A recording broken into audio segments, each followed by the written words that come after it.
가상화폐 광풍에 대해 박상기 법무부 장관이 거래소 폐쇄라는 극약 처방까지 언급했습니다. 김동연 경제부총리도 어떤 식으로든 규제를 해야 한다는데 부처 간 이견이 없다고 밝혔습니다.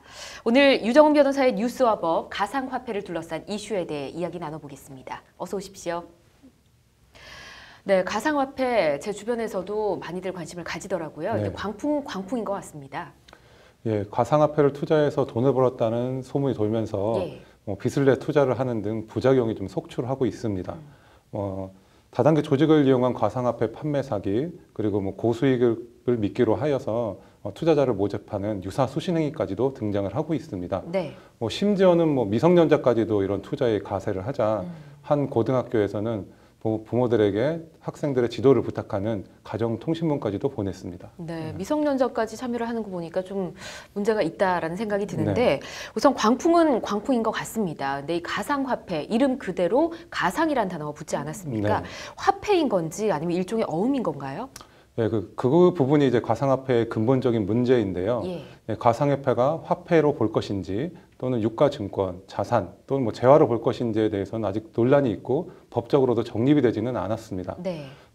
예를 들어서 가상화폐를 거래하는 경우에 양도세를 부과하는 것이 맞는지 예. 아니면 부가가치세를 매기는 것이 맞는지 이런 논란이 있고 또 불분명하다 보니 세금조차 매기지 못하고 있는 것이 현실이고요.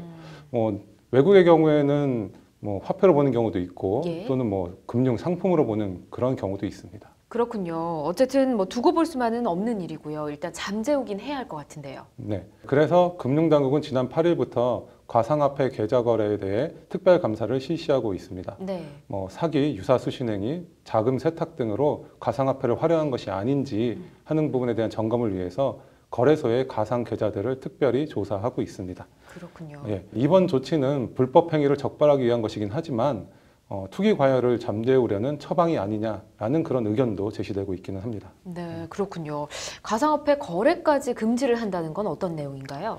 예, 정부는 가상화폐가 신기술이 아닌 2000년대 중반 100만 명 이상의 피해자를 양산했던 네. 도박 프로그램 바다이아와 같이 사행성 있는 사업이 아니냐는 시각을 갖고 있고요. 그렇군요. 결과적으로 이런 시각에 의하면은 사회적으로 해악이 큰 그런 사업이 아니냐라고 보고 있는 것입니다. 네. 이런 맥락에서 박상기 법무부 장관은 신년 기자회견에서 가상화폐 거래소에 의한 거래 금지 그리고 가상화폐 거래소 폐쇄를 위한 법안을 준비하겠다고 하는 것입니다. 근데 실제 이 거래소 폐쇄가 가능한 건가요? 예, 사인 간의 거래를 법으로 규제하기는 좀 어려운 면이 있고 또 거래소 폐쇄에 반대하는 청원이 잇따르고 있는 것들을 보면 네. 이 법이 실제로 이루어질지는 좀 미지수이긴 합니다. 그렇지만 중국이 거래소를 폐쇄하는 조치를 한 것을 보면 아주 불가능한 것은 아닙니다. 그렇군요. 혹시 다른 규제 방안은 없을까요? 예, 아직 가상화폐에 대한 법적 성격이 규정되지 않다 보니 어떤 법을 적용할지 또는 어떤 해석이 돼야 되는 것인지는 아직 불분명합니다. 그렇지만 규제가 아주 없는 영역은 없기 때문에 네. 조만간에 곧 대책이 마련될 것으로 보이고 또 조속한 정리가 필요한 것도 사실입니다. 그렇군요.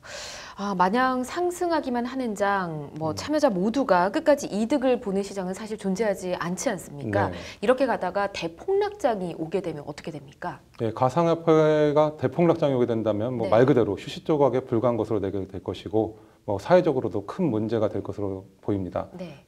투자한 개인뿐만 아니라 돈을 빌려준 은행기관들과 같은 채권자들에게도 위협이 되기 때문입니다. 흔히들 상투 잡았다고 하는 표현들을 하는데요. 예. 투자자들의 각별한 주의가 필요한 것은 사실입니다. 그렇군요. 만약에 이게 어음이나 수표는 부도를 내게 되면 이미 처벌을 받게 되지 않습니까? 네. 대폭락장이 오게 되면 법적 문제는 어떻게 됩니까? 예, 현 제도 아래에서는 가상화폐의 가치 하락이나 해킹 등의 어떤 문제에 대해서도 책임을 져주는 사람은 없고 네. 또한 어떤 특정인을 처벌하기도 상당히 어려운 면이 있습니다. 총론적으로 가상화폐에 대한 법적 정립이나 또 규제, 또 해석들이 있지 않기 때문에 네. 법의 사각지대가 존재하는 것이고요. 그에 따라서 아무도 책임을 지지 않는 것이 지금 현재 상황입니다. 네. 현행법의 해석에 따라서는 가상화폐의 거래가 환치기 등으로 몰려서 네. 처벌을 받을 수도 있는 여지가 있기 때문에 각별한 주의가 또 필요합니다. 네. 도박이나 무리한 주식 투자로 개인 회생이나 파산을 하게 되면 탕감이 되지 않습니다. 그렇기 때문에 대박을 노리다 쪽박을 찰 수도 있다는 걸 기억을 하고 투자자들의 현명한 판단이 필요해 보이네요. 잘 들었습니다.